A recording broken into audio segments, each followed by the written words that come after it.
What if I told you the best way for a teacher to teach a language is to just stop talking? I know, it sounds totally backward, right? A paradox. But that's the wild idea at the heart of this incredible method called the silent way. I mean, think about it. It goes against everything we think we know about school. A teacher is supposed to be up there talking, right? Explaining things, correcting mistakes.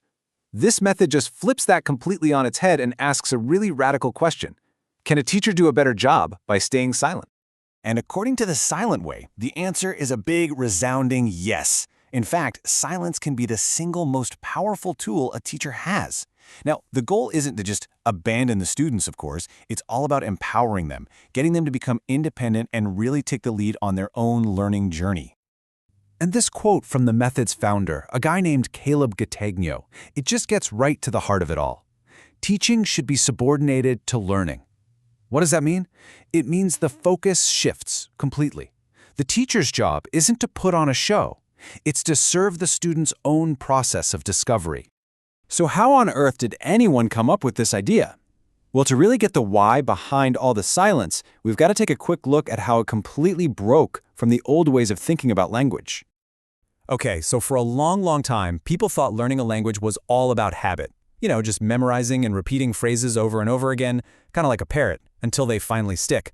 That was the old audiolingual method.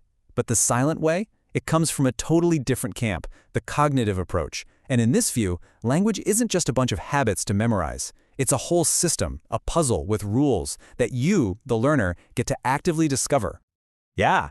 So in this model, learning is not a passive thing. You're not just an empty bucket waiting for a teacher to pour knowledge into your head. No way. It's an active, creative, problem-solving adventure. And the best part? The learner is in the driver's seat, figuring it all out for themselves. All right, so that's the big idea, the theory. But how do you actually do it? How does a teacher subordinate their teaching? I mean, how do you teach without talking? Well, it turns out you need a very specific and kind of unusual set of tools. So the key here is to avoid the usual stuff, like direct translation or having the teacher say everything first. Instead, this method relies on some pretty unique materials that create a direct link between physical objects, sounds, and the words themselves.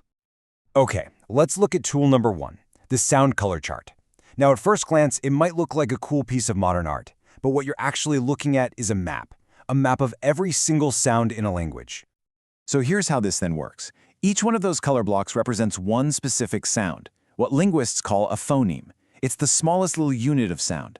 So instead of the teacher saying a word for the class to repeat, they just point to a sequence of colors. And the students, they have to work together to figure out how to make that sound. It's genius, really. It puts the power of pronunciation right back into their own hands. All right, tool number 2 is even simpler. And you might actually recognize these if you've ever spent time in a math class. They're called Cuisinare rods. Now, don't let their simplicity fool you. These little color rods are incredibly powerful. Why? Because they make abstract language totally concrete. You can just point and say, take the blue rod, and boom, the meaning is crystal clear. Or you can physically show the green rod is between the red ones to teach a preposition like between. You can build entire scenes, tell stories, and you do it all without a single word of translation. So, these tools, the charts and the rods, they're the secret sauce that makes the teacher's silence possible. But they also do something else, something really profound. They completely change the job description for everyone in the room. And this shift in roles it's dramatic.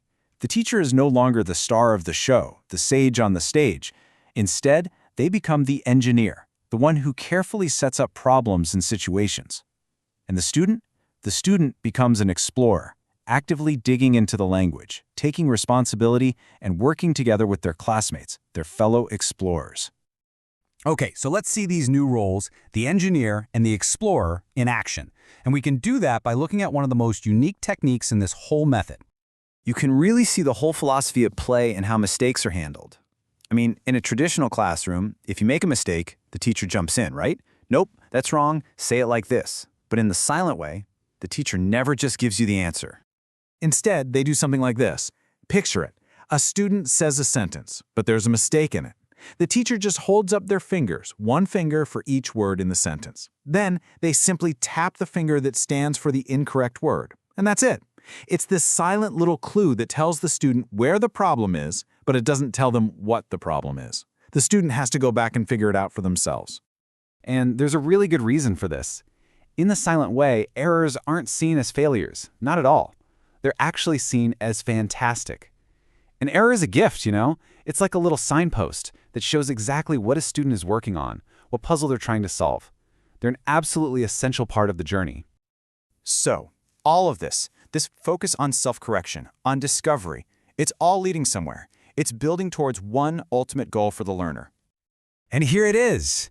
The end goal is to make the teacher, well, obsolete. Seriously, a successful student of the silent way is someone who can walk out of that classroom and just keep on learning, all on their own, because they don't need someone else standing over their shoulder telling them if they're right or wrong anymore. They've developed what the method calls inner criteria. It's that little voice in your head, that gut feeling that native speakers have. It's the ability to listen to yourself, to catch your own mistakes, and to fix them, to be your own judge. That is what true ownership of a language feels like. And all of this really leaves us with a big question to think about, doesn't it? The silent way challenges our most basic ideas about what teaching is. It makes you wonder, what if the best way to learn isn't to be told the answer, but to be given the space, the tools, and yeah, the silence to discover it for yourself?